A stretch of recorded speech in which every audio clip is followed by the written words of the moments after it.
The Angry Chicken is a production of Amove TV. Bookmark amove.tv for more gaming and esports shows. The Angry Chicken is directly supported by listeners like you via patreon.com/TAC. Everyone, get in here!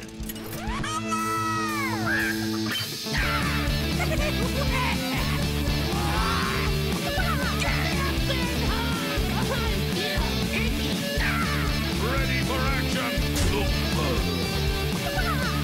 I've got the beast in my sight. A podcast about Hearthstone, heroes of Warcraft. This is the Angry Chicken. Well, welcome back, Cluckers. This is the Angry Chicken. I'm Garrett Weinsoro. He's Willie Dills Gregory. She's Jocelyn Moffat with a new haircut, if you're watching on video. I'm sure there'll be comments in the chat room very soon, unless you were already here for our pre-show. But had a good time hanging out with our patrons. And if you're a patron, we'll be uploading that over on the Patreon for you to give a watch. How's everyone's Hearthstone week treating them? Start with you, Joss. Not too bad. I had some super awesome luck, or I guess maybe not luck, but results with the deck that we're going to preview today. So I'm excited to talk about that. I think I went like 80% with the deck, so Damn. Go team. All right. Apparently, I need you to take me through on that deck. I did all right. Not that all right though. Damn. Absolutely damn. How you doing this week, Dills? This was a good week of Hearthstone for me. We had the DHL Top 8 tournament, which was a lot of fun. Ducharmo was the champion, so congratulations to him. And I am now the proud owner of all 9 classes in Golden. So, oh, congratulations are in order. I should have put like a cheer or something on the soundboard, but I guess you'll get a... It's not playing. Woo, Hearthstone. There it is. There you go. There it is. Nice. A woo Hearthstone. I mean, it was a nice like little feather in my cap to be like, okay, I'm done with that. That's not a thing I have to worry about anymore. And now it feels just like I could just play any class that I feel like I want to play at any time, rather than feeling a little bit forced into classes, which was getting tiresome as the classes whittled down, right? Like it was fine when I just had like, okay, I just have Hunter, I just have Warlock. There's so many other classes to choose from. When it got down to all that's left is Paladin and Druid, it felt like shackling a little bit, right? I didn't really want to be playing Druid, and Druid's fine. It's totally in an okay place, but it just wasn't the deck I felt like I wanted to be playing, the deck I felt like I was having fun playing. So, but it was a really big sense of accomplishment to like tick that 500th win. And now when I look at I'm like, click a new deck, and I look, and they're all animated and fancy All and shiny. stuff. So yeah, pretty sweet. I was super happy about Paladin because that actually got really good in Ungoro. So when I had to finish that one, it was like, well, I'm playing like the good deck. And then Druid, it was just kind of like just a slog. Plus, I was only at like 450 or something like that, so it felt like that was a lot of wins to get to. But luckily, Nulltown stepped up and said, "Hey, I'm almost on all golden classes too. Do you want to race?" So basically what we did is we got to 485, him on Paladin, me on Druid, and we stopped, and then we met up and started at exactly the same time and tried to race to our 500th win.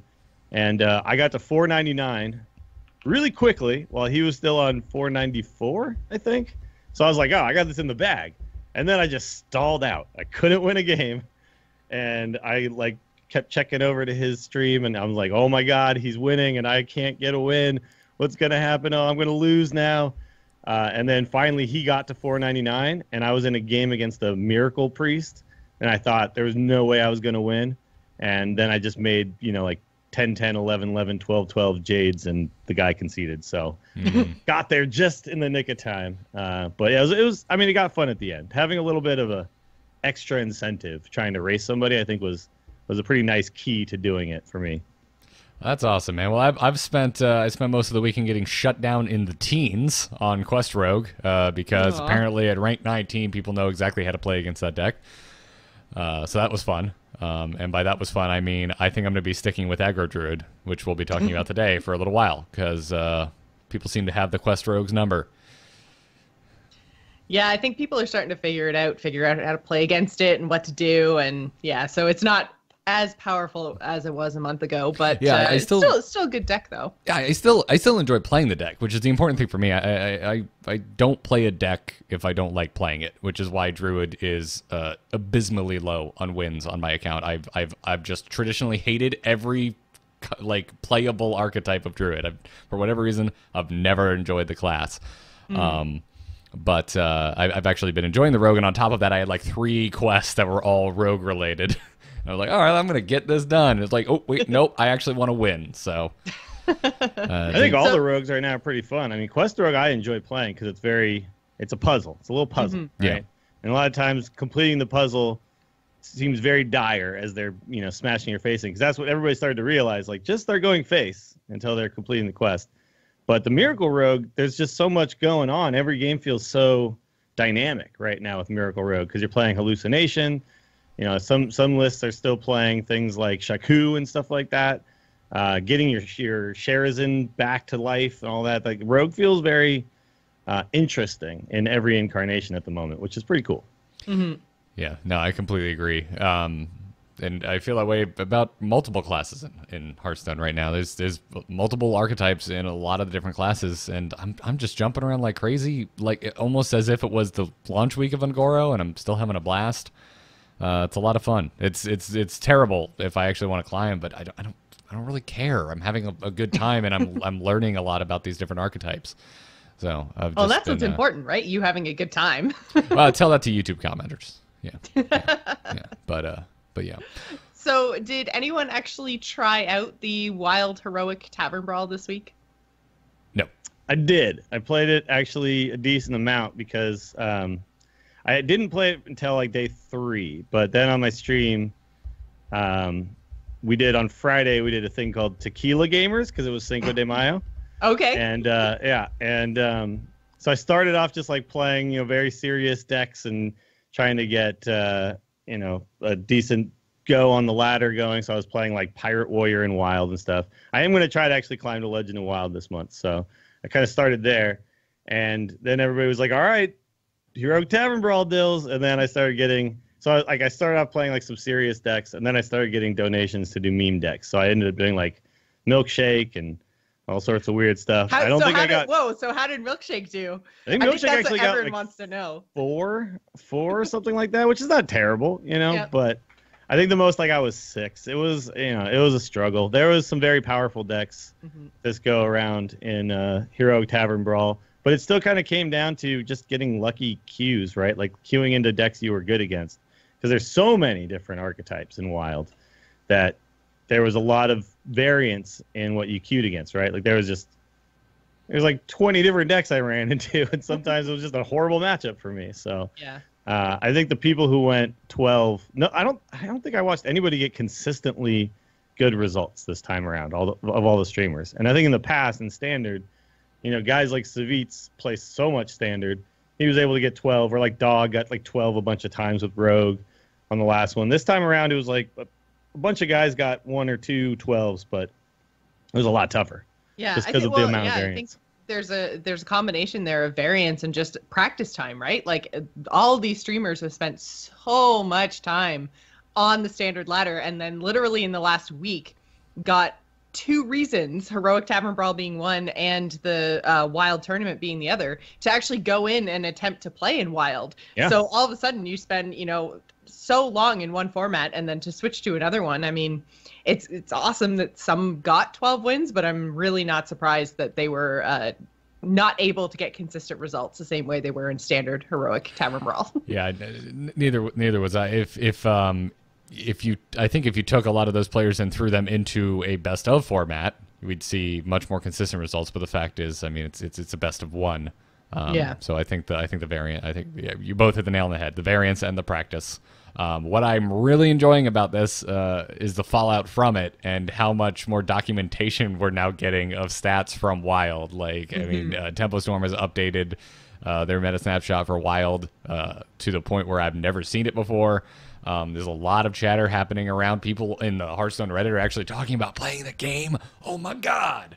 No way! Yeah, This is what I No, wanted. there's actually like decks now, wild decks that are like people are like, yeah, this was a good deck in wild, which was so hard to come by forever.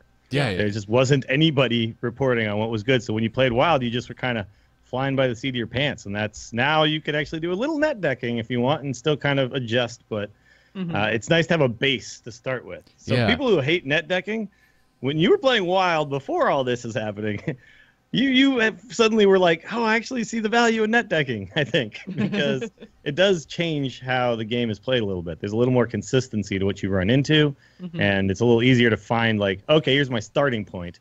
Now I can, find my flavor with it. Yeah, jump off from there. Exactly. And with all it needed was a little bit, I think, of an incentive. Plus new cards. I think Aggro coming in, every time a new set lands, it tips the scale of what is possible in Wild. But it just needed a little incentive, and I really think for the general Hearthstone player, a tournament and heroic Tavern Brawl are barely an incentive. It probably doesn't even register on the radar of most players of Hearthstones, but it just shows, I think, how little is necessary to really push the conversation in a certain direction around a game. And in this case, it's Hearthstone, and we've arrived. Finally, people are talking about Wild. People are documenting Wild. People are keeping stats from Wild, and we're actually starting to figure it out. Well, and a lot of that too comes just because, even if those players aren't actually playing in Wild, they're at least watching all their favorite streamers play Wild for one reason or another, right? So if that's the content that they're consuming, then that's what they're going to be talking about. So I think that, giving pro streamers something new and exciting to stream, and then pro players an actual monetary incentive, we think maybe, because correct me if I'm wrong, but we still don't know what the rewards for this Wild tournament are going to be, right? So, but I'm assuming there's going to be some sort of a monetary reward to it. So, I mean, getting pro players over into that space as well, it's kind of saturating the market of actual content for people to consume, which is great, because now, like you say, it's driving a conversation that we haven't really had as a community yet. Yeah, and I don't, not to go too far down the road of why Hearthstone is special from a streaming aspect, because Lord knows enough words have been said about it. But Hearthstone, it is special in that way. Watching your favorite pro or watching your favorite streamer play the game, it has a different effect on Hearthstone than other games like, say, StarCraft or Heroes. Because I can go into Heroes or StarCraft and play the hero that my favorite pro plays, but I'm not going to play like they do. At the very least, I'm a little. I feel like I can be a little closer to them when you take a deck list and take it out for a spin. I mean, again, you're gonna misplay. You're not gonna see the same connections and the same ways to win that they may. But I think it's one step further. So if you can get, I think, the streaming audience excited about something in Hearthstone, it's going to have a ripple effect throughout the whole community, and that's what I think we're seeing with Wild right now. Mm-hmm. Yeah, and Wild is, to me, the best that Hearthstone has to offer at the moment. Like, I do really love Standard right now, and it's kind of weird. I heard this sentiment echoed a few times, which was it was an odd time for them to do the Wild Tavern Brawl. I mean, it wasn't odd because they kind of paired it with the tournament announcement, but it was an odd time to put the Wild Tavern Brawl out there because Standard has not gotten stale at all, right?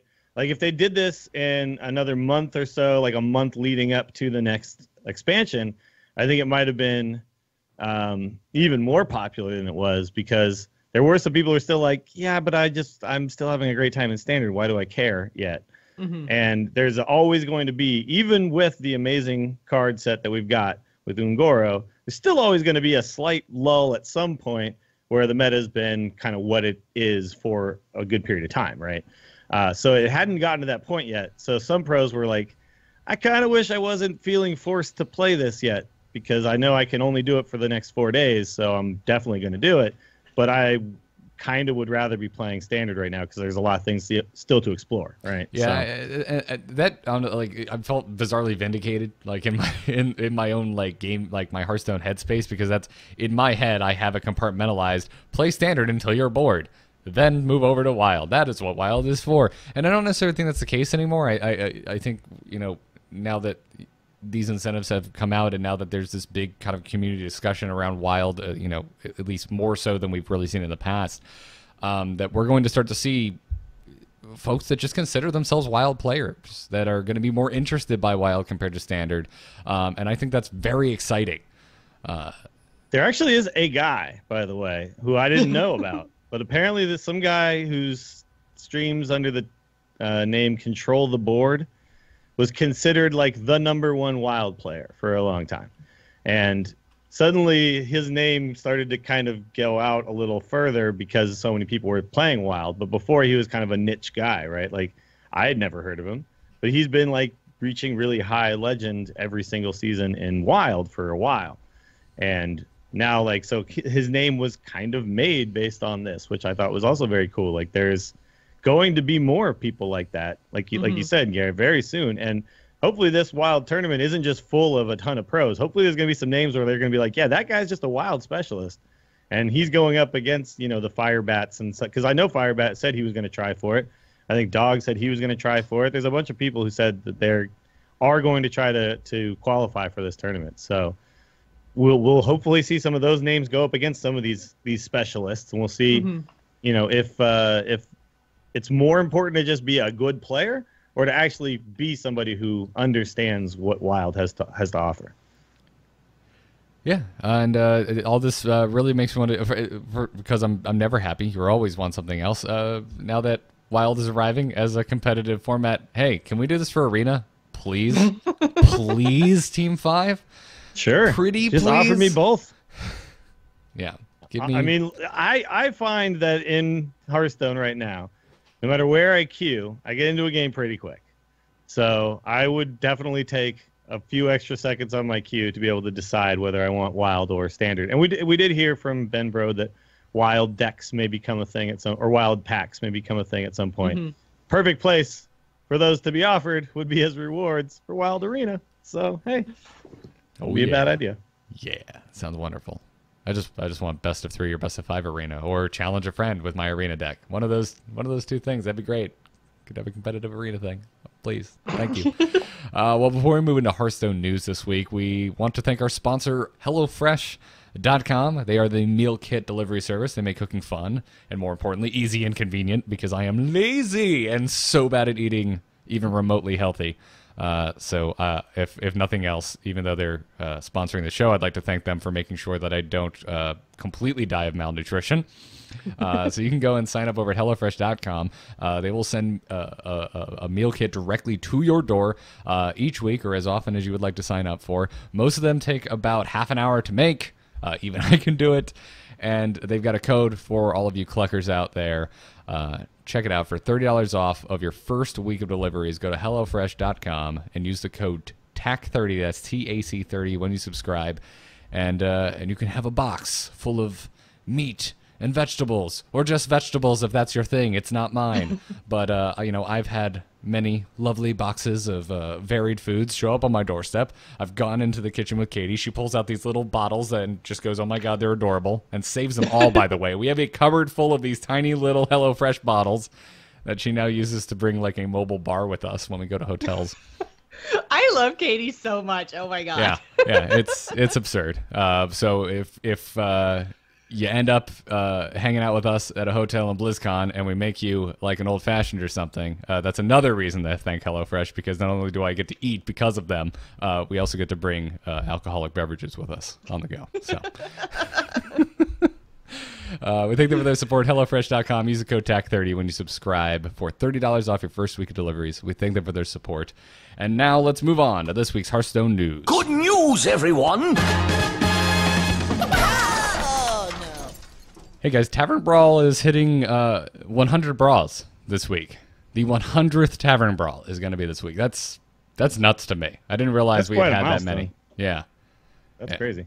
Yeah, and since we get kind of ridiculous and self-indulgent when we hit a round 100 number on this podcast, I feel we'd be doing Hearthstone a disservice if we didn't mention it. And actually, as it turns out, the brawl for the week has been data mined. Hearthstone has uncovered that it's you're going to be randomly put into one of multiple possible tavern brawls. all of which use random decks. So you're not going to be building a deck in any of the brawls that you get thrown into. So you're just going to queue up for a brawl, and you might end up in Idols of Azeroth, or possibly Randomonium, or Banana Brawl, or Yogg-Saron Tryouts, or Party Portals, Clone Ball, Valera's Bag of Burgled Spells, Too Many Portals, or ShiftCon. Thank God we don't have to build the decks, by the way. Yeah. That would be stupid. So they did this completely the correct way, which is just let us click the button and see what happens, right? Yeah. I feel like I might click this button quite a few times, and usually I don't. Usually I get my pack and I'm out. But to know that each time it's going to be something completely different, this is a great thing to do, like on stream and stuff. Or just it's a great thing to do when you just kind of have a little time, and you're just playing on your phone or something like that. Just click that brawl button. And it's very low stress. You don't have to worry if you win or lose. You just go in and you have some fun and you get out. Yeah. I love it. And to the folks in the chat room screaming, web spitters, no! It's not actually on the data mine list, so it might not be part of this. Typically when things there's are... nine brawls altogether? Yes. Yeah. Typically when things are data mined, they're right. So I wouldn't be surprised if this is the exact list of random brawls. Curious what they'll call it. They should just call it like Super Randomonium, because the brawl itself is random. That would be awesome. Oh man, Sad Panda in the chat room is also saying that means 100 weeks since the tournament mode dream died. Do you remember when we thought the extra button might be tournament mode?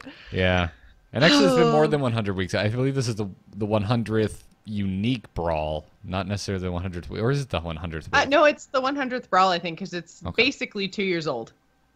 Okay, so it's not necessarily 100 unique brawls, it's just 100 weeks of brawls. Weeks of brawls, Gotcha. Yeah. Okay. All right. That's still... It's a long time. Thanks, chat room, for... I wasn't going to mention tournament mode, but thank you, Sad Panda, for making me a Sad Panda. A Sad Panda. Yep. Yep, very, very fitting. You're really playing to your name there. It does also mean, though, if you've played every Tavern Brawl, that you got 100 free packs from Blizzard. So, huzzah! Oh, that's cool. Yeah, I didn't even think about that. Well, almost. You got Heroic Tavern Brawl. Are they not including heroic brawls in this? Yeah. Yeah, heroic brawls. So maybe you got 97 packs. Oh, what a shame. Either way, that's not bad. Yeah, that's nuts when you think about it that way. Also, in the realm of kind of news, but not really, if you've been paying attention to community statistics, we got official Hearthstone drop rates confirmed via a new law in China. Haven't really learned anything new because of this, though. It's all in line with data that we've seen compiled from the community. If you are going and looking at this, we're personally pulling from PC Gamer here. It's worth noting that this story was not originally written in English, and Google Translate is shoddy at best, but the basic gist of it is the average for epic cards is 1 out of 5 packs, average for legendary is 1 out of 20 packs, and they did confirm that you get a higher chance for a higher rarity card as you open packs if you haven't opened a rare card. So the pity timer was more or less confirmed as well. Not down to the granular level of, 50 packs, and then you guaranteed a legendary if you haven't opened one of 50 packs? I think it's 40. Okay. Yeah, so essentially, but essentially the way it works is that as you open packs and you don't get a legendary, rather than it just suddenly going at 40, now it's 100%, it slowly tunes it up. And then, so you have a higher chance, and then all of a sudden at 40, you still haven't gotten one. Okay, now it's guaranteed, right? So that makes a lot of sense to do it that way rather than do it the other way, because it means that you can hit the pity timer on pack 30, essentially, rather than always having to wait exactly until 40 packs in before you kind of hit it. So there was an interesting thread on the Hearthstone subreddit about how do you prepare, when do you stop buying packs with 100 gold in Ungoro and start prepping for the next expansion. And a lot of people have made a really good point, which is I just wait until I open one legendary and then I stop buying packs. And then I just start saving up. So that way I know I've hit the pity timer for this expansion, and now I know that when I start the next expansion, I'll have whatever gold I have, and I'll have a fresh pity timer to go with. And I'm not doing some weird overlap between the two. So that was kind of an interesting strategy. So the other strategy is kind of almost like Russian roulette, right? Because then you want to try to up your pity timer as much as you possibly can without actually hitting it. So sure, make sure do that you the get next 10 expansion... packs? Yeah. Okay. Yep. I mean, I guess. So I've heard all sorts of people kind of misunderstand how the pity timer works too. Like, you shouldn't open just one pack at a time. You should always wait. And I'm like, it doesn't reset after the one pack you opened. Like, and it's not expansion specific, right? Like, it's it's just your pack. You opening packs. Yeah. Mhm. So, yeah, that's like, so you gotta like just play with that edge a little. You just gotta one pack at a time and then go, oh, 15 packs. Okay, I should probably stop. And then, like, the first one you open could potentially be a legendary if you push it far enough. Or, hey, here's an idea. If you're just trying to get a bigger collection, just keep opening packs. And when there are no more cards that you want, just start saving up.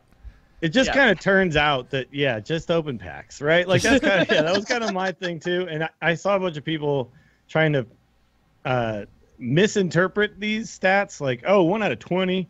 That means that I'm getting all this terrible luck and blah, blah, blah. And all this. It's like, well, no, but... That's oh, if I buy X number of packs, that means I'm guaranteed a legendary. It's like, that's not how statistics work either. It's like, you're guaranteed after 40, but after 30, it doesn't mean I have, like, an 80%. It's, So it's like, just buy packs until you feel like you're good with this expansion, and then move on. That's, I think, the best thing to do, for sure. Yep. Yeah. Good stuff. Hearthstone Accolades are continuing from last week as well. So this is a week after we learned that Hearthstone hit 70 million registered players. Activision Blizzard had their quarterly earnings call, and it revealed that the record for daily active users in Hearthstone has been broken as a result of Journey to Ungoro. Additionally, they revealed that monthly active users has grown every year and every quarter consistently, which is nuts. Dead game. Clearly. I think that's the third week in a row that you've said that, Jill.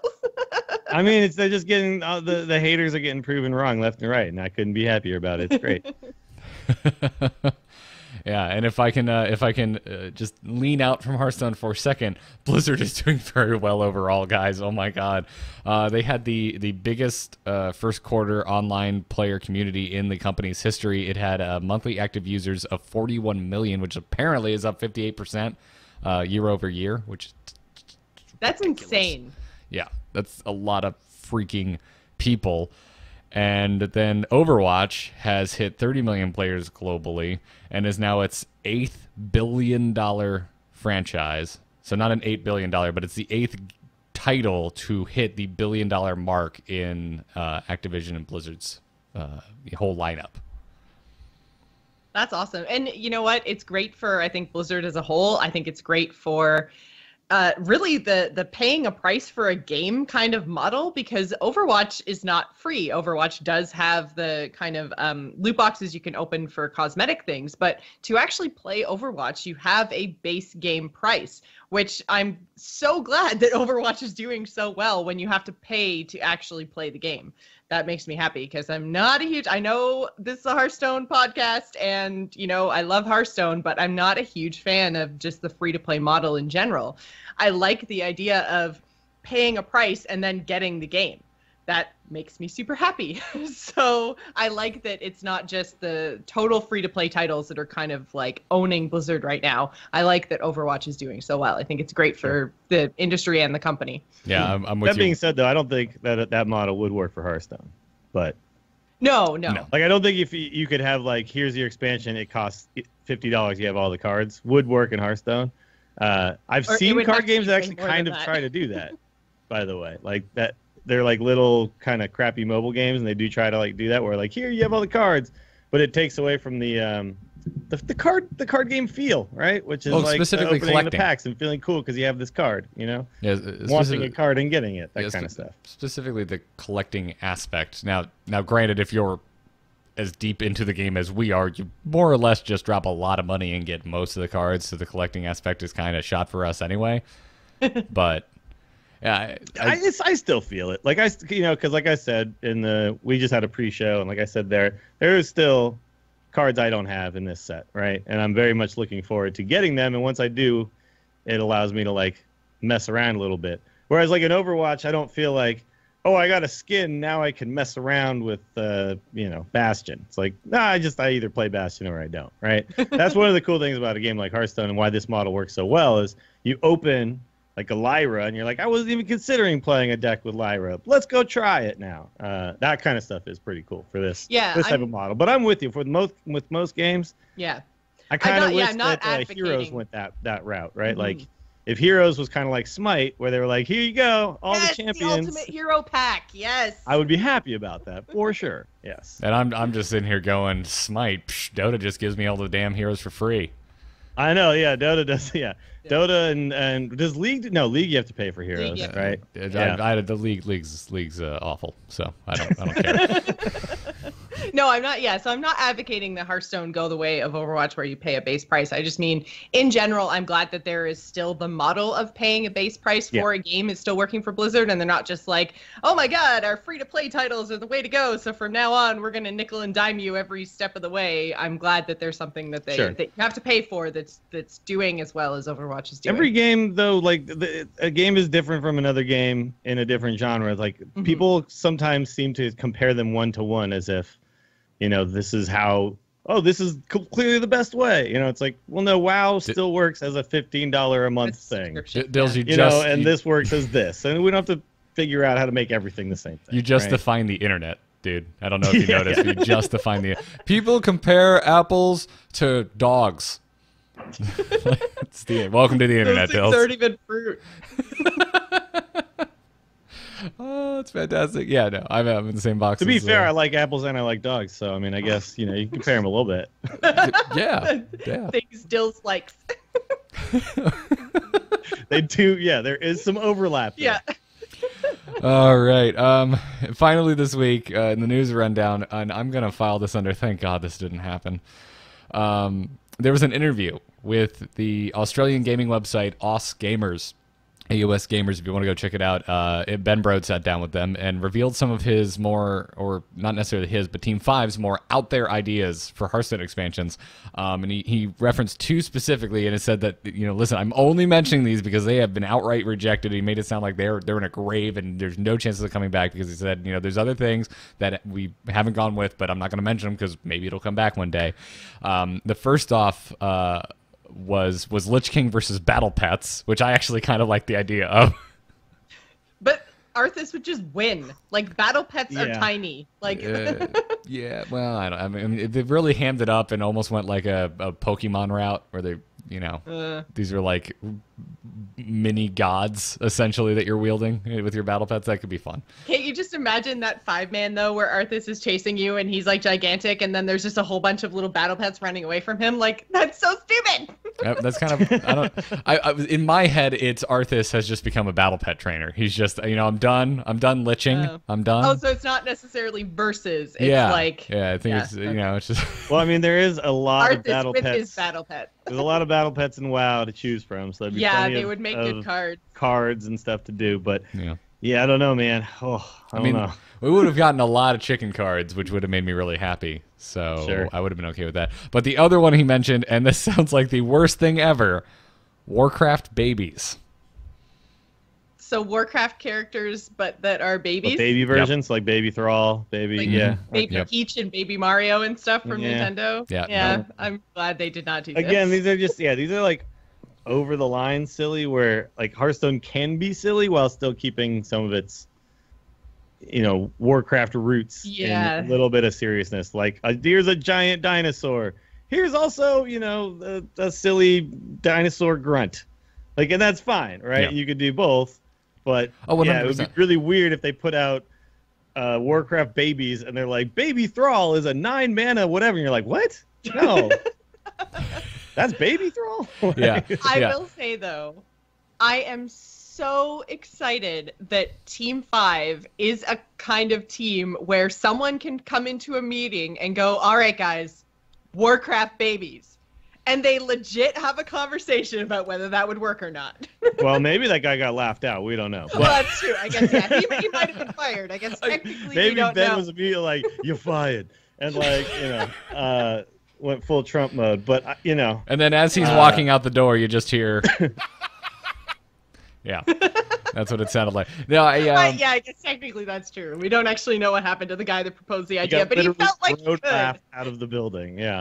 I have a feeling. But you're right, though. You're right. At least at some point, somebody had the courage to bring this idea to the table. I have a feeling if he brought it up, they at least had a discussion about it. And Justin Robert Young in the chat room, I see you, sir. I see you in all caps yelling Muppet Babies, and I agree with you. But there's one thing to point out. Muppet Babies is the only cool thing with babies ever. And you're not going to be the same. It's not going to be as good. Not going to be as good. So, no. Sorry. I love Blizzard. I believe they can do just about no wrong.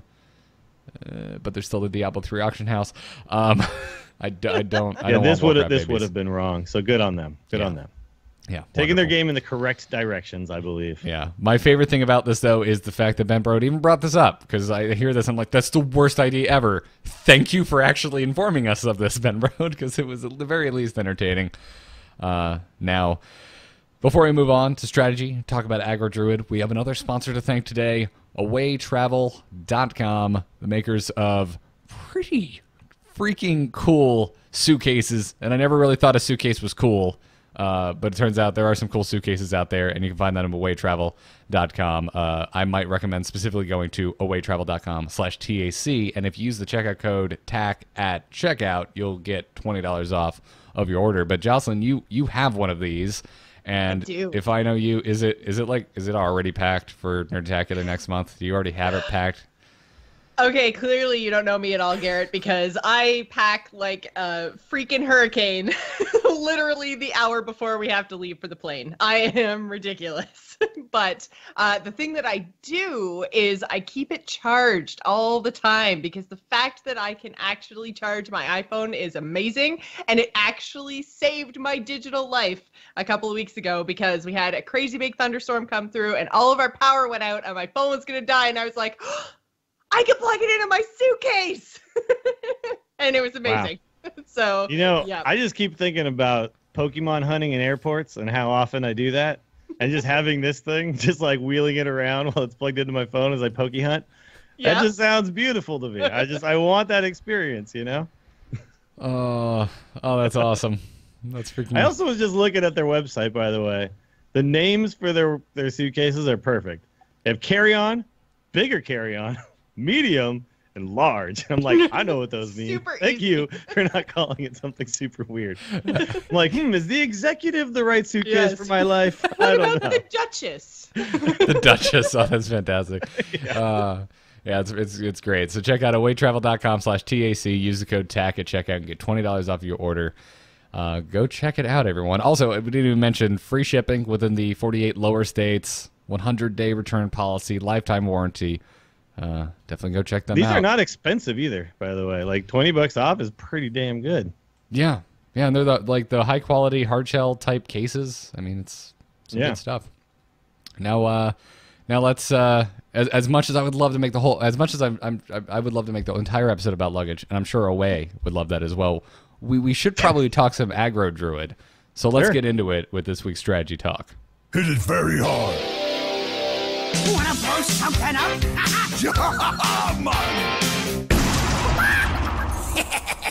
Time to pay! All right, so if you are the opposite of Jocelyn and you want your druids to be slinging many, many small minions and buffing them up, might as well. I've been calling this Zoo Druid. Yeah, definitely channeling its inner zoo for sure. Yeah, we've got a deck for you. I can't believe it took me this long to try this darn deck. I didn't try it until this weekend. And I've been playing Egg Druid on Wild. That's been like my go-to Wild deck for like the last month. Because I kept getting Druid dailies and I don't really like the class and standard. So I've been going over to Wild.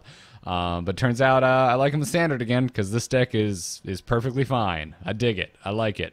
And if you're wondering what deck list specifically we're looking at today, it's on the Tempo Storm meta report right now. You can go find it where everyone else goes and gets their damn meta decks. So. Yeah, it's a very good deck. There's been a bunch of people who've gotten really high legend finishes with the deck. I noticed a few people just kind of like they consider this like a climbing deck, right? Like use this just to climb to legend really quickly and then swap over to whatever other deck. Like it works really well kind of at all levels. Doesn't have any completely terrible matchups. I would say priest, paladin, and like a freeze mage could be a little bit rough, but you can always just kind of high roll and win against those classes. So, yeah, very, very powerful deck, and also one that you can definitely tune up the way you like it a little bit. There's some key cards that just kind of go in all of them. And then there's some stuff that looks a little weird when you look at Druid, like the fact that there's no swipe. Seems odd, right? So we'll talk about like some of the ways you can adjust the deck, but we'll just start with this is a pretty decent version of like a basic thing.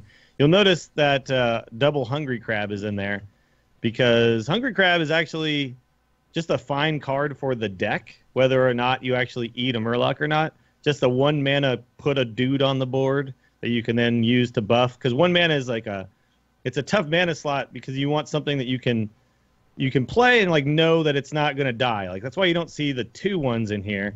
You see the 1/2s. You see the 1/1 with Divine Shield, and those are good because of the buff cards that you end up putting on them later, right? And they don't die to pings. Absolutely. So, plus, beast synergy, not unlike the hunter, which we've talked about at length about why both crabs work in hunter, because the beast moniker you are running Mark of Yasharaj in this deck, and oh my god, it's so good when you land it on the hungry crab, and then if you're playing against a paladin, your hungry crab is buffed, and you just feel disgusting. Sure. Well, yeah, and that's your only card draw, right? It is. Mark of Yasharaj on a beast. So the more beasts you can get down and get them buffed up with that, the better. Otherwise, this is the big drawback with this deck is that you do not draw cards. You kind of go all in. So 100%. Like one strategy with this deck that I really believe in is force them to actually have AoE. And if you play against a druid and you have AoE in your opening hand, and you feel like it's probably this druid, keep the AoE, because like one Holy Nova on 5 can just end the game for you. So so this deck is all about just turn 1, 2, 3, whatever. If you can get Innervate, all your hand is on the board and it's all buffed, you do it. You just go for that, because then you can just end the game at any moment with a Savage Roar. And then the other thing, though, that the deck kind of relies on is Finja. So Finja is like a big keep because it has only the water package, which is, of course, the Bluegills and the War Leaders and the Finja. So you always know that you're going to pull, either a couple of Chargers, a charge with a buff, or double Murloc War Leader, which means that they're both 5/4s and your Finja gets buffed.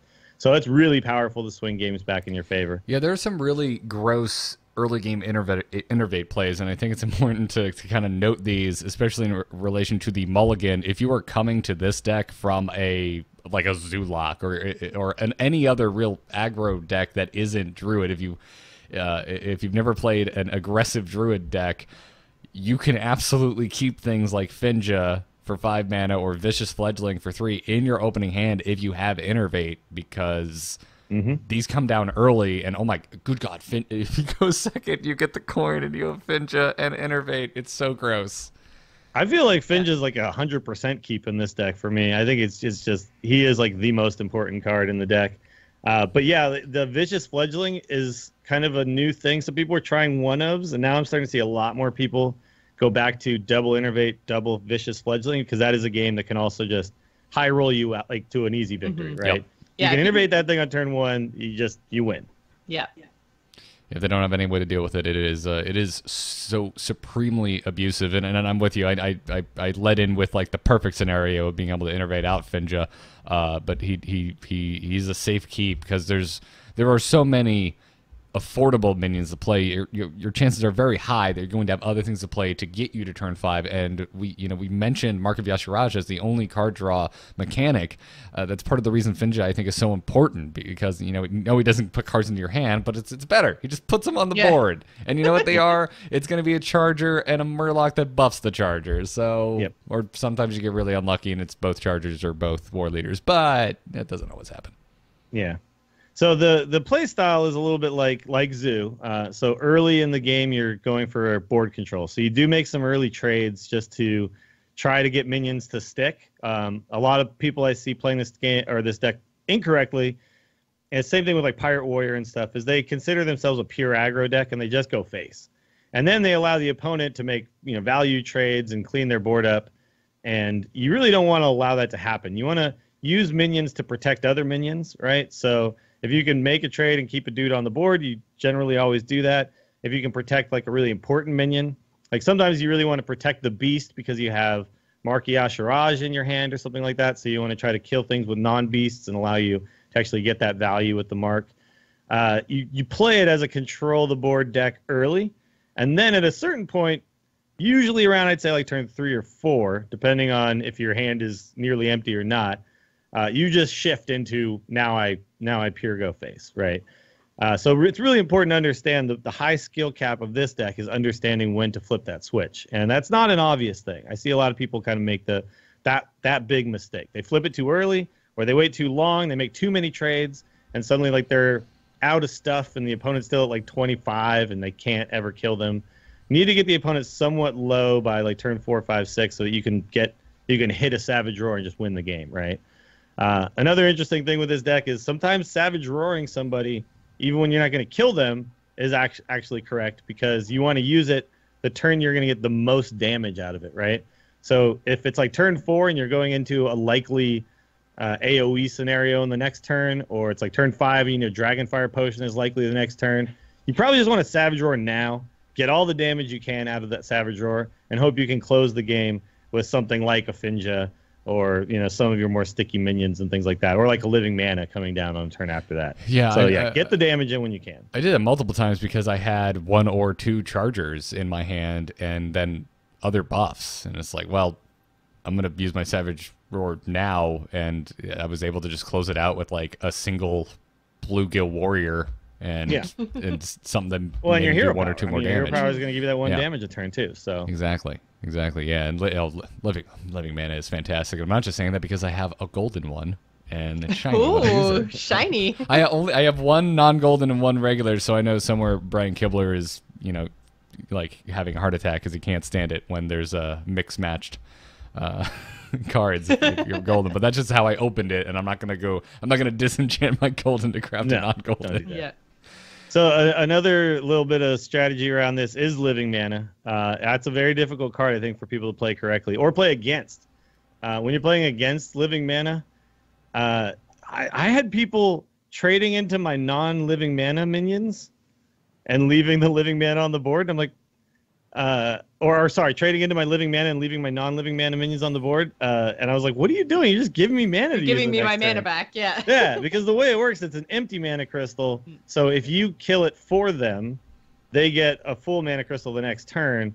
But if you force the druid to use the Living Mana crystals to trade, they get empty mana and they don't get the use of it that turn, right? So, but the reason why Living Mana is really good in the deck, and remember we had this conversation about Living Mana when we the card came out before we knew how it actually would play, that it is a scary card, but what it really does in this deck is it gives you 1 card you can always pull that will win you the game, which is a really big thing in a deck like this where you do go all in, and then suddenly if they wipe your board one time, there's not like a single card that can build a board, and now there is. Like Living Mana, it's like, okay, all of a sudden I could just make 7 2/2s, in the late game, and I'm back in the driver's seat again. And that card did not exist in previous versions of Aggro Druid. So it's a very special card in this type of deck. And you can also play it, like pair it on, turn 6 and then, or stuff like that, and then be able to also play Mark of the Lotus is on it. Yeah. There's an interesting thing about it that I should point out, which is that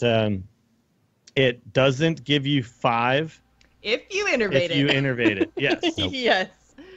So which I found out, but it still actually worked really well because you still get the 3 2/2s, which was actually enough for me on turn 3 to help take. It's still a board. fine play, but just be aware. But it did not work how I thought it was going to work, because basically what happens is the card costs 5, and then so when you innervate, you get 2 mana crystals. Then you play the card for the mana cost, and those 2 crystals that you got go poof.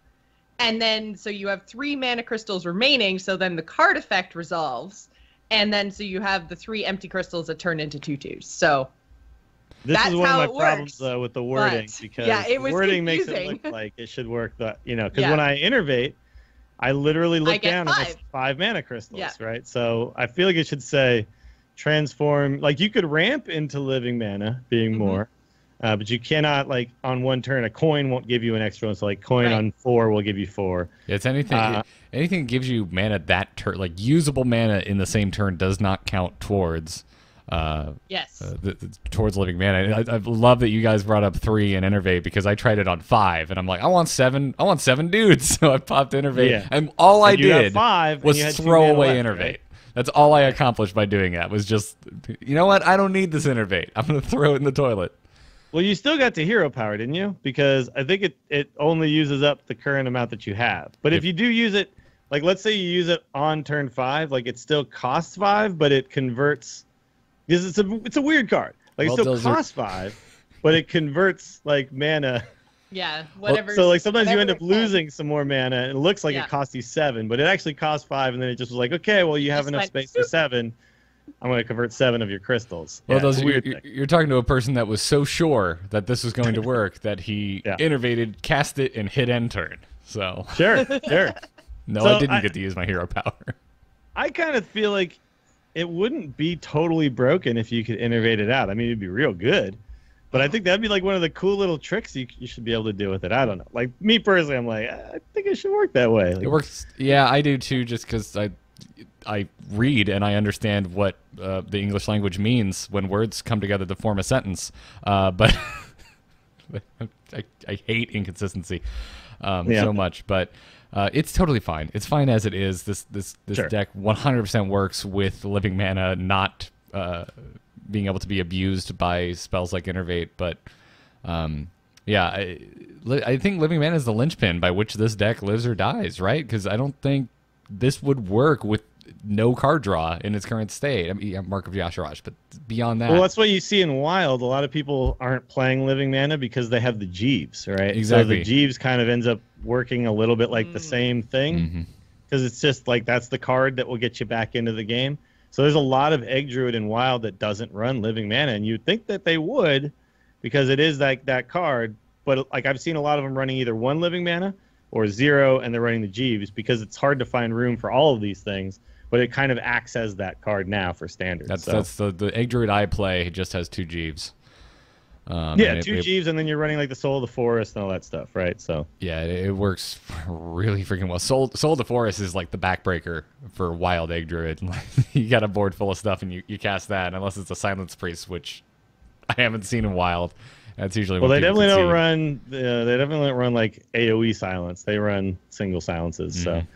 Now, I have seen, though, when I was playing this deck, I have played against priests and had them Potion of Madness, one of my living manas, and that is pretty bad. It's kind of a back-breaking thing. But priest is already a pretty bad matchup anyway, and that wasn't, like, the turn that made me lose. Like, I was going to lose anyway because they're going to AoE my board a bunch. But you have such amazing matchups. Like, you beat Pirate Warrior almost every time. Like, you're just actually faster than them, which is crazy to me. It feels so good. Oh my god! Faster than them. If you are having a problem with Quest Warrior, well, play this deck and you never will again. Or sorry, Quest Rogue. Quest Rogue, you will just dominate. Quest Warrior can be a problem because they keep throwing down taunts, and you're just like, damn it, I have to put too many small dudes into this. But then like other stuff, like any other tempo type decks, like Hunter, Tempo Mages, Jade Druids, things like that, like you would just run them over. Elemental Shamans, like anybody who's trying to do like a mid-rangey style, you are just going to get on the board faster, and you have more finishing power than they do. So it's got a lot of great matchups that are currently being played quite a bit. So I think definitely give it a go. I'll talk about some of the tech cards or cards you can put in here. Egg Napper. A lot of people throw in Egg Nappers because it's 3 mana dude that has 3 attack. And it only has one health, but when it dies, it drops 2 more dudes, and just dudes on the board is a good thing. Bittertide Hydra, a single, is in a lot of these decks because it's just a big finisher card. It kind of works like living mana, where for 5 mana I play just like a bunch of stuff, right? But I play it in 1 dude instead. Ravasaur Runt, I think Garrett, we talked about this. Like, this is a pretty cool card in this deck because you're able to get 2 dudes on the board pretty often. Yeah. And then of course Galaka Crawler is totally fine in this deck too, but probably only has a 1 of right now. Yeah, exactly. I like the Hunker Crabs better. It's more consistent. Galaka Crawler, not as much. But your Ravasaur run, 100%. I mean, for all the same reasons that I gushed about the card when we were talking about Zoo, I think on our first post-Ungoro launch episode, maybe, where we kind of talked about a bunch of different decks but didn't dive too deep into them. Ravasaur run's it's just a solid card. Yeah. Yeah, like you said, it's like a better Haunted Creeper a lot of the times, right? So, and then the other thing, too, is you'll note that there's no swipe in this one. I don't mind running the single swipe. It's kind of nice. You definitely don't want two because you don't want to get stuck with a bunch of swipes in your hand, swipes and innervates, and you have no guys to play. But swipe is a card that gives you, like I said, if you can Savage Roar, like when you have a lot of guys and then they wipe them, swipe is a card that you can just like swipe face and finish the game with. So I don't mind one of them. And then the other thing is you saw a lot of these decks not running double innervate, and that was before people were running the fledglings.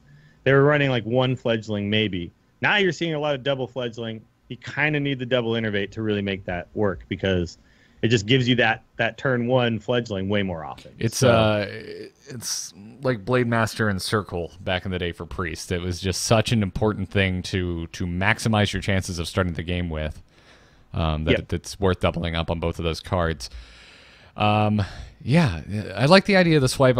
This deck, again, it all comes back, I think, to the lack of draw. See, it seems very well balanced to maximize your chances to have a hand that you can actually do something with. There are not a lot of combinations that really brick you here.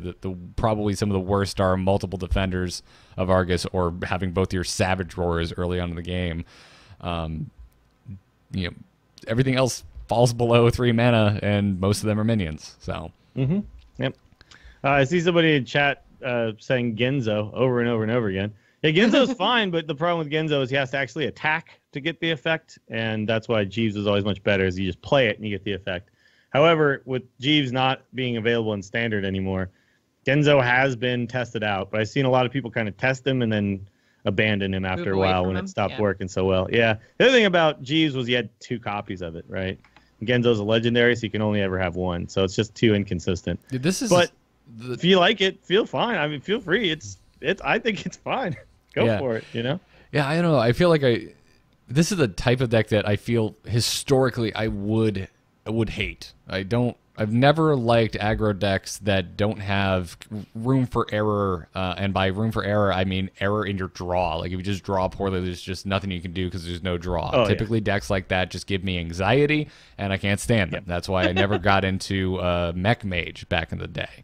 Sure. It was a nightmare. That has happened to me many times with this deck, by the way, where you're just playing it. Like this deck has some of the most feels bad man draws ever.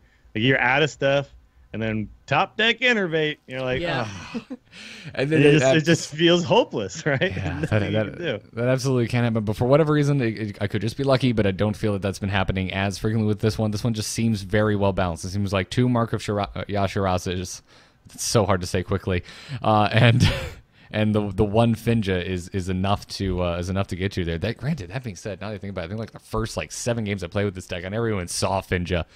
There's something about that card. Every time you don't need him, but he's nice. Every time I put Finja in my deck, he really has stealth. He has super stealth. He's hiding in my deck. He doesn't want to come out to play. So the other thing though is you might have some real bad draws with this deck, but you'll have periods of time where you high roll games, multiple games in a row, and go on disgusting win streaks. I definitely had times where it felt so frustrating to play the deck, and then I had times where I just ripped off 12 wins in a row because you just kind of drew well for a little while. And the deck has some of the most insane turn 1s you're ever going to see in Hearthstone. But turn 1, you're like, I have 4 minions and they're all buffed. What's up? And and the opponent concedes, right? And you just win so fast. So it's a good deck for climbing. Very good deck, especially if you're seeing a bunch of other aggro. This is kind of like the king of the aggro mirror match, right? You win the aggro mirror match. Unless it's exactly another druid playing this, but you beat all the other aggro decks. Yep. Well, before we move on to emails, I do want to mention the Con Before the Storm Kickstarter, which we mentioned a couple episodes ago. Worth mentioning again, though, because their Kickstarter is currently $500 away from their stretch goal of giving us a conference room in the Hilton at BlizzCon for our annual A-Move TV /Frog Pants meetup. We usually have it happen at a bowling alley. It's like a mile away. I love the bowling alley. Been there every year for multiple years now, but it would be pretty sweet to be right next to the con. So check it out at kickstarter.conbeforethestorm.com. It's a really great conference that happens the night before BlizzCon every year. So go send them some support. Now let's wrap this up with a pretty little bow that we like to call emails. Hello? Hello, it's me. Hello? Just quickly, do you get my message? Yep. Oh, Hello, brother. You can send your emails to TAC Podcast. That's tacpodcast@gmail.com. John S. kicks off our email segment this week saying, Dear Eccentric Egg Layers. I like that one. He did not punny, though, eccentric. It is spelled correctly. Anyways, he says, first of all, I really enjoy the show. I've been listening since you guys started, and I think The Angry Chicken is the best Hearthstone podcast out there. Oh, well, thank you, sir. So I'm almost entirely a free-to-play player. So whenever I see that purple or gold halo when I open packs, I get excited. I have opened, so far, 4 legendaries in Journey to Un'Goro. Are you ready? Okay. 1, Spirit Singer Umbra. Another Spirit Singer Umbra. A gold Spirit Singer Umbra. And Hemet Jungle Hunter. Wow. John continues, I also had to craft Patches back in Mean Streets, then opened him in the very next pack I earned.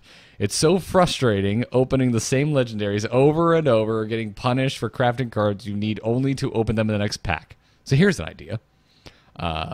Why not have a reroll option when you have a duplicate of epic or legend rarity?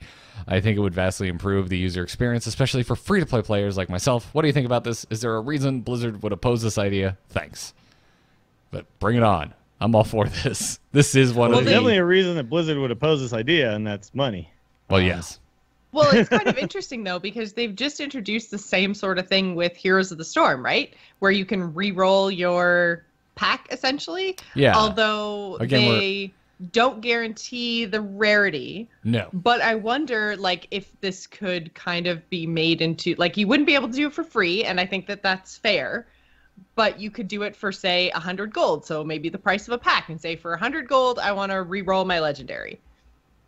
I actually think there's several ways to tackle this idea, and one of them is legendary cards disenchant for half dust instead of a quarter, and every other card disenchants for a quarter, right? Because it feels really bad. Like, it doesn't feel so bad to get duplicate epics or duplicate rares, but it feels really bad to get duplicate legendaries. Like, it really does, and it's because you get super excited when you see the gold. And you're hovering over that card. You're like, oh, man. And then you click it and, wow, legend. And you're like, oh, my God. And it's just so disappointing. But if you could get at least half the dust for it, for just legendaries, like, that I think would be, that could be a decent way to handle it, too. So I don't think there's only one way to kind of skin this cat, because it is, I feel you, dude. But it's a cat that needs skinning. Yeah, I feel you, John S. That all these cats, we got to skin them real quick. How are we gonna do this?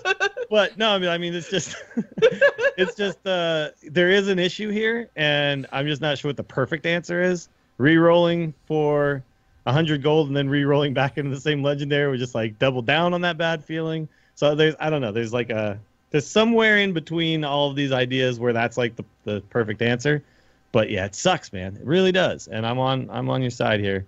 Let's figure out some way to make less bad feeling stories happen in the game. I mean, I like your idea of just doubling the amount of dust you get from dupe legendaries. I mean, other than that, the whole idea to do anything in this vein, I think, would be to battle feel bad, right? Like, just battle these feel bad moments, which I think this is one of the worst in the game. Short of drawing both my Savage Roars when I'm aggro druiding. But so rarity would have to be guaranteed. It wouldn't be able to be like Heroes, because, dear God, if you just re-rolled your pack and didn't even get a legendary, then it's awful. It's just too big of a risk, so why even offer it in the first place? Yeah, no, I agree. And I was just saying how Heroes did it, because I had to clarify it in the chat room, too. Yeah, I was just saying how Heroes did it. I wasn't saying that Heroes that was also the way that offers Hearthstone should do it. Yeah, Heroes also offers you like a tiny amount of dust in comparison to what you get for disenchant. Like, you can't even disenchant a hero necessarily. Like, no, you can't. Get like this little tiny amount of whatever they are, shards or whatever. Right. And it's a super small amount. It's based on it's based on the rarity. You do get a lot if it's like epic or legendary status in the game. But it's not like a quarter of what it's worth, is it? I think it's even less than that. I think. Because, like, in Hearthstone, it's always a quarter, right? I don't of what it's I worth, don't like, actually, technically. I think it's even less than that in Heroes. But again, like Heroes and Hearthstone shouldn't be one-to-one. No, but they're not they're one-to-one. definitely but are I'm just saying, ideas that work. they across have all the sides. technology at Blizzard Yes. to allow you to re-roll a random They do. thing. Was my point. They do. So They since they're absolutely doing do. it in Heroes, I think it's something they could consider in Hearthstone. But you're right. I think it should be implemented in a different way. And I think if you're re-rolling, you should probably not re-roll a full pack. You should probably re-roll just a card. And I think that's fine to do it for even. I don't even think duplicate epics are a problem. But I think specifically for legendaries, it could be a thing that they could do. Is say for a price, whatever that is, like 99 cents or 100 gold, re-roll. Yeah, definitely. But it's like I think there's something in there. I don't know exactly what the correct answer is, but right now it feels terrible, man. It does. It feels terrible even for me, like who has all the cards when I see a legendary and it's just like, yeah, okay, whatever. Like there's just no excitement. It's just okay, cool. Yeah. And now like opening classic packs loses all of its fun because they're all duplicates. Like it would be cool if I'm opening a classic pack, I see a legendary, and I'm still excited because at least I know that's 800 dust, right? That I can put towards something of value to me. And legendaries are rare enough. I don't think it's going to cut down on the amount of pack. Like I made this argument many times, and I still stick by my story. I'm from Jamaica, but that if you give people a little, they will buy more. So if you give them a little more than you're giving them now, like this guy says, I'm a free-to-play player. He might spend a little bit of money on some packs if he realizes, like, I'm really close to a deck. And I just need a little more, and I don't want to wait forever. But now I've gotten, I got 2 cards I'm missing for this epic deck I want to build, right? And if he was able to, not have a bunch of Umbras, he might be, like, more willing to throw a little cash Blizzard's way. So I agree 100%. It's been so much talk about this. I mean, this dives more. This 100% lives within the shadow of the discussion of the cost of Hearthstone, which I've mentioned on the show multiple times. I'm just straight up tired of having that discussion, but it's still being had. It is still in the loudspeaker in every corner of community discussion with this game. So I don't know, man. If you had asked me 3 months ago if I think we're ever going to see anything change in that realm, I would have said no. But now I think it's just a matter of time before we hear some type of update from Team 5 about how they're going to alleviate some of the feeling of ill will, I think, from folks that just want a little, if nothing else, a little more out of their $50 for their pre-order. Yeah, and you would definitely wouldn't feel so bad. The other thing too is now that Wild is being pushed a little bit, the cost of Wild is essentially unattainable for anybody because you can't go and buy packs. You can't buy any of the classic packs. You can't buy any of the adventures. The only way to get them is through crafting. So when it's 4-to-1 to get any of the cards, that just never feels worth it. You know what I mean? So like if they're going to push Wild and they're going to open that world up to a bunch of new players, which obviously there are a lot of because there's 70 million now and there was 40 million, a year ago. Growing quarter over quarter. And growing. You're going to have to give these people some opportunity to get those cards. And I think there's a few ways to go about it. One is Wild packs, but another that simplifies the whole damn thing and allows people to get the cards that they could, like target cards and get them, is increase some of the dust that you get when you disenchant, right? Yeah, at the very least from legendaries, I'm with you. Yeah, at the very least legendaries, exactly. Yeah, it means a lot less when you're talking, because when it's like 5 to 40, that just feels so much different when you're talking like a common card than 400 to 1600. Like should I disenchant this legendary? I don't know. Yeah. I've given golden legendaries. That doesn't feel so bad, but I've opened I think 3 in 4 years, so. Yeah, that's happened so rarely. Yeah, that's Excruciatingly rare. hardly even a conversation worth having. Yeah. Yep. I'm with you. Well, who's our next email from, Dills? We got Tyler D, who says, "Hey, love your show. I've been playing Hearthstone for about 9 months now as a free-to-play player. Well, what do you know? My collection is okay. I usually rank around 13 to 15. All my decks are just 1 or 2 cards away from going to the next level. Patches for Pirates, Aya for Jade, Tyrion, the legendaries that boost a deck in a big way. Ngoro has so many epic cards that are essential to decks. It's like the epics that are honestly killing me. I've grinded my way to about 4,500 dust. I'm not sure if I should craft myself a deck that's solid and legit, or keep fumbling with what I have, plus minus a few rare epic cards. My concern is that if I commit myself to a strong ranked deck, I will have nothing left for the other 2 expansions this year. Then I'll be left with a deck that no longer fits the meta and no dust to do anything about it. Any decks, card crafts you feel will be safe or viable for the remainder of the year?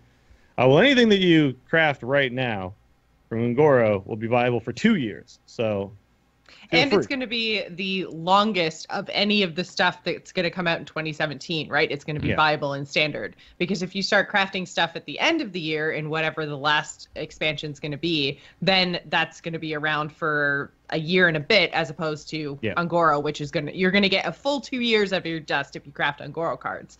Yeah, I wouldn't recommend waiting like 6 months and then crafting an Ungoro card. Like, do that now, for sure. Do that now, yeah.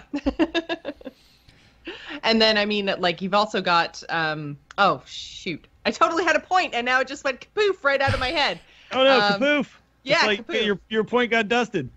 Oh, I totally did. Who's messing around with my brain? Garrett, go say something.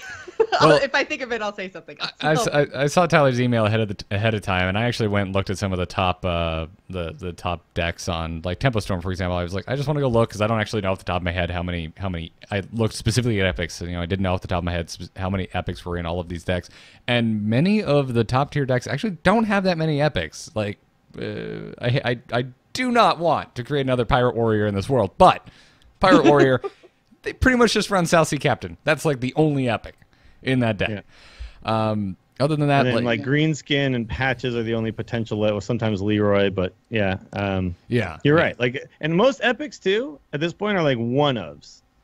Primordial Drake is like maybe one of the only ones I can think of. It's and it depends, always a 2-of. It depends on the deck, right? Like a lot of Paladins are running a 1-of Primordial Drake. However, a Paladin of all the decks I looked at, they were running a ton of epics. You had Vilefin Inquisitor. The Mage decks do as well, right? So Mage and Pally were the worst defenders.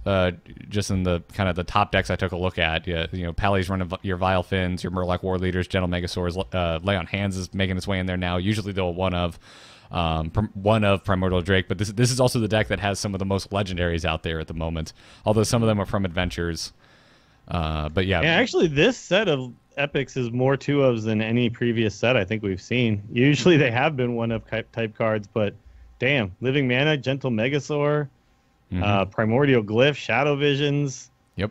Hungry Crab. Ilespine's Flare. Jeez, man. What the hell? What are you doing, Blizzard? I had to go and craft myself a Hungry Crab, for crying out loud. So, but the ones that aren't bad, Pirate Warrior, Hunter, I'm still singing Hunter's praises. I know it's not in tier 1 in most people's list, but I think Hunter is a fantastic deck right now, and the only epic that I'm seeing as a pattern is Rat Pack.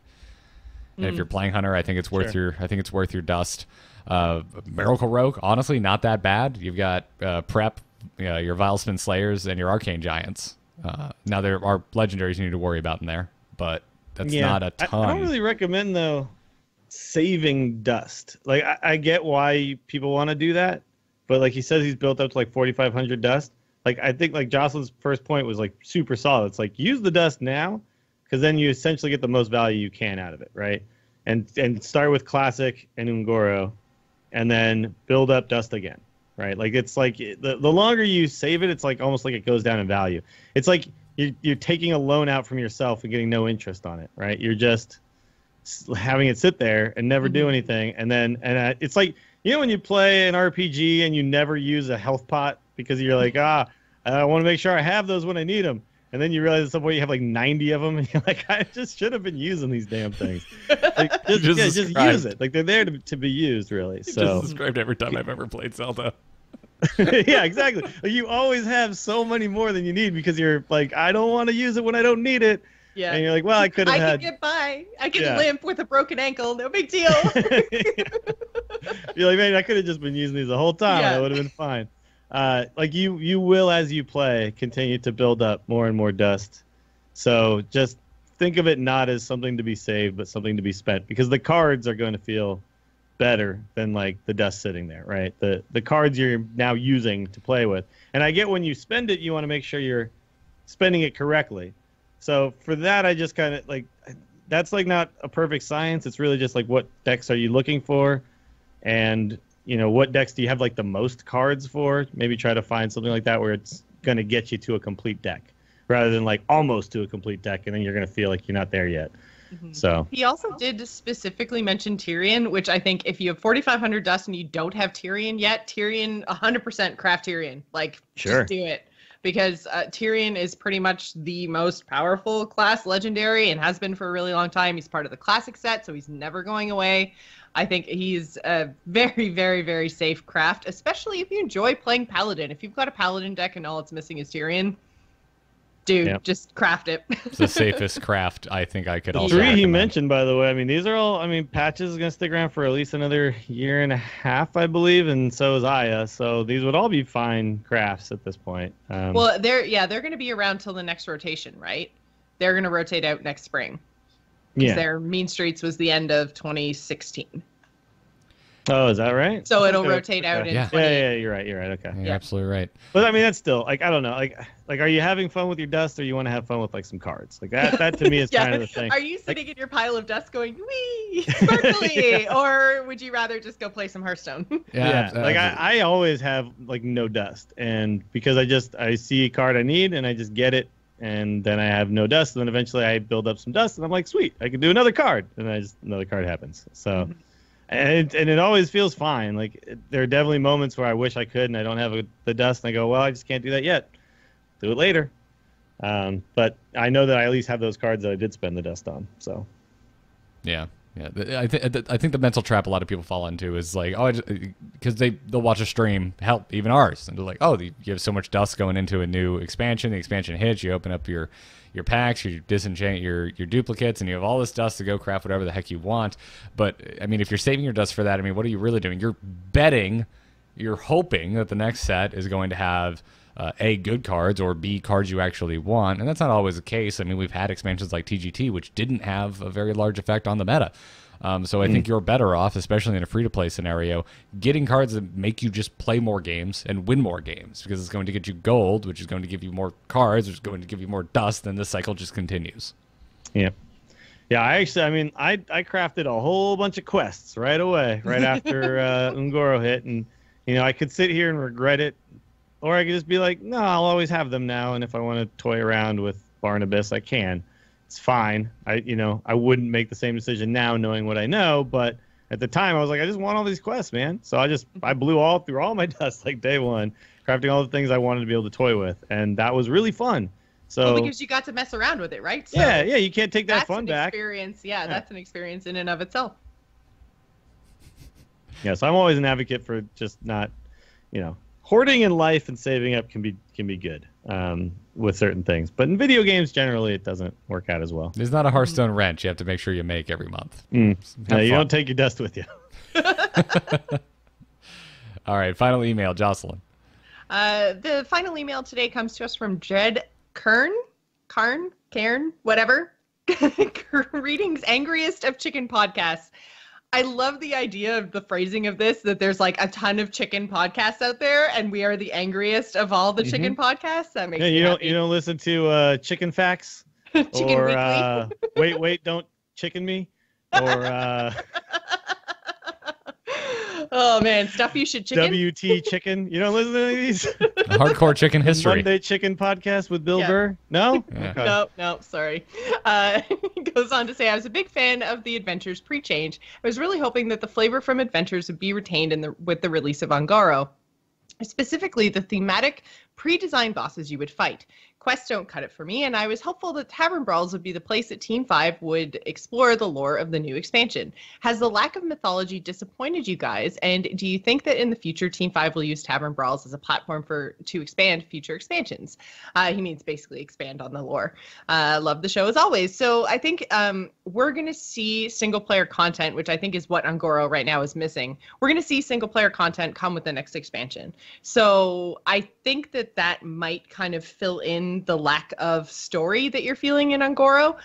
They had a couple of outside the game things, like they had those shorts that they did of exploring Ungoro, and those were kind of funny and cute and good, but at the same time it didn't have the same sort of mythology around it that, say, Mean Streets of Gadgetzan had, because you didn't have a whole bunch of stuff going on in game. I think Tavern Brawl, and I think we might have touched on this before, But I think Tavern Brawl is probably the best way for them to tell a story, and I would love to see them do something like that.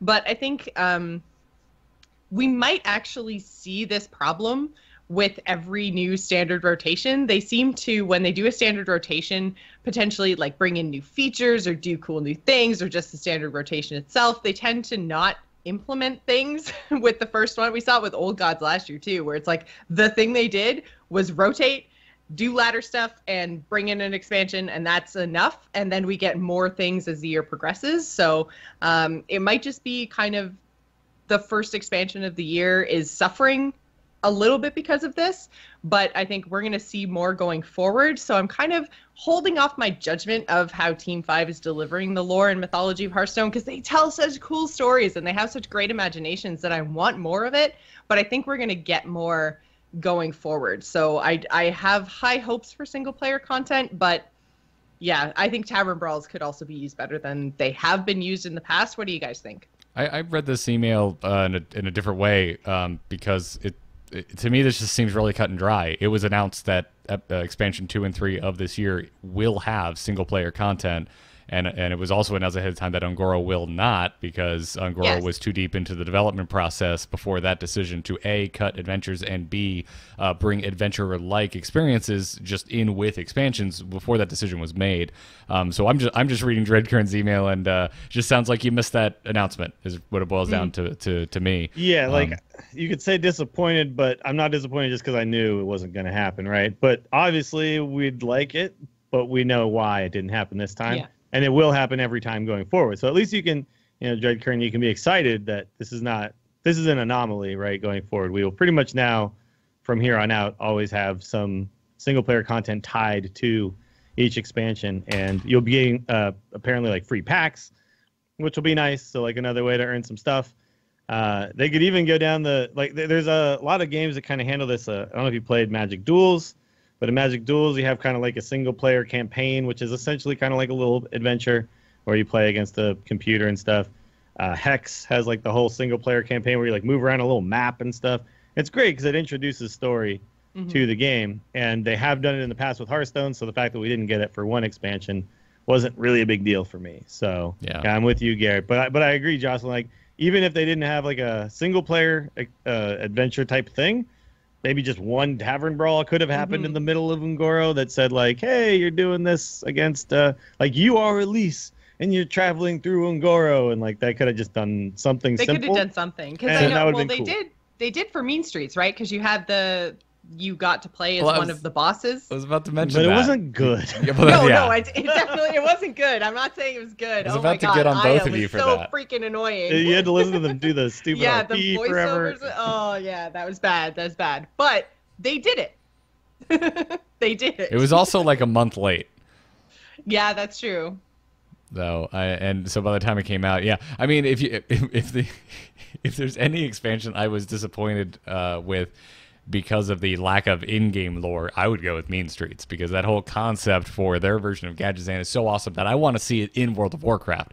WoW's Gadgetzan, which apparently I'm the only person on the show actually likes it, is pathetic compared to what the Hearthstone team brewed up for their version of Gadgetzan. And I would have loved to have some adventure gameplay set in that world. For whatever reason, for Un'Goro, I didn't even think about it. There was, we had those videos with Danny Pudi leading up to it. We had a lot of art coming out ahead of it, and not to mention the announcement saying, "Hey guys, nothing with this one, but the next two definitely." I think it just, I think they did a good job heading at least me off at the pass with my expectations. Yeah, there's a lot of lore outside the game for sure. Right. I mean, we got tons and tons of stuff outside the game, but we got nothing in the game basically. The Tavern Brawl, where we just used the deck recipes, had nothing, no lore. The one from Mean Streets had some lore, but then they also had the thing where when you first logged in for Mean Streets, you joined each gang one by one and kind of introduced the lore. We didn't get anything like that at all with this. So, yeah, this one definitely lacked that stuff. But, dude, I don't know, man. I got the best expansion ever. I'm fine. Well, yeah, I'm doing okay. See, that's kind of the trade-off, right? I feel like, we might be missing out on a little bit of the story with the expansion, but the cards themselves, I think this is the best expansion that Hearthstone's put out. So if that's the trade-off, even though I'm a gigantic Warcraft lore nerd, I think that at least, my gameplay is awesome, and Hearthstone is and always has been very much mechanics over lore because it's a card game, right? And so I'm fine with that. Yeah. Like, I know there's lore and magic, but I never knew it. Yeah. Right? I just always knew what the cards did, and I was like, oh, look, it's like an elf. Okay, that's cool.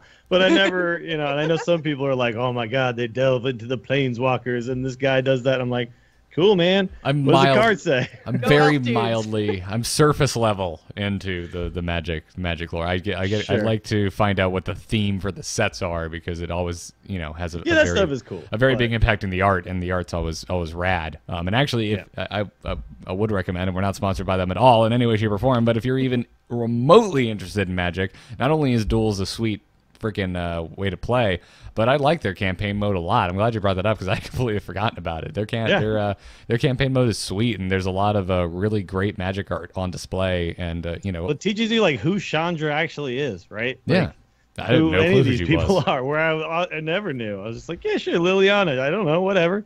She's a black planeswalker. She's super. That's all I know. Super goth and dark, and she probably hangs out with Beetlejuice in her spare time. She wants to -1 all my guys. I know that. Yeah. But yeah, but that was very cool actually to delve a little bit into the history. And I think with Hearthstone, there is so much history that just comes from World of Warcraft. But now that they're kind of creating their own, it might become more and more important to impart some of that to us, right? As time goes on. And I think they're aware of it. I think that's why I think that it's coming. It's coming with the next expansion, so I'm looking forward to it. And Dreadcurrent, I think this is a really cool reaction to have, that you care enough that their cards and the characters have enough of a spark there that you actually want to know more. So I think it's a really cool reaction to have. But I think it's going to do it for this week's episode. Thanks to our patrons, guys. There's many of you over at patreon.com/TAC right now supporting the show. If you want to support the Angry Chicken, the Patreon is the best way to do so. You are all our bosses. Tell us what to do, or don't. Might prefer the latter, but we do appreciate all the support we get on this episode. Thank you to Cody P, Corey MS, Robert R, Derek W, and Camilo M. All last names are given this week. Awesome. Fantastic. Also, thank you to our producers, Declan H. and Peter Williams. You guys are awesome. Follow us on Twitter. The show is at TAC Podcast. You can find the back catalog of episodes on AMove TV or youtube.com/AMove TV. And you can catch us live Tuesday nights at 4 p.m. Eastern on twitch.tv/AMove TV. Dills, where are you when you're not tacking? When I'm not tacking, I'm ticking, clearly. No, when... When I'm not tagging, I'm streaming usually Hearthstone over at twitch.tv/WillyDills. Twitter is at WillyDills. We just finished Dills Hearthstone League Season 3, so now we're kind of in hiatus, but the next taco is going to be coming very soon. Look for the announcement on the exact date once I lock it down, but I'm pretty sure it's going to be the last weekend of this month. So that should be a lot of fun. We'll be playing in the Ungoro meta, so very, very cool. So stay tuned to all the attack patrons. It is coming. Awesome. Jocelyn, how about you?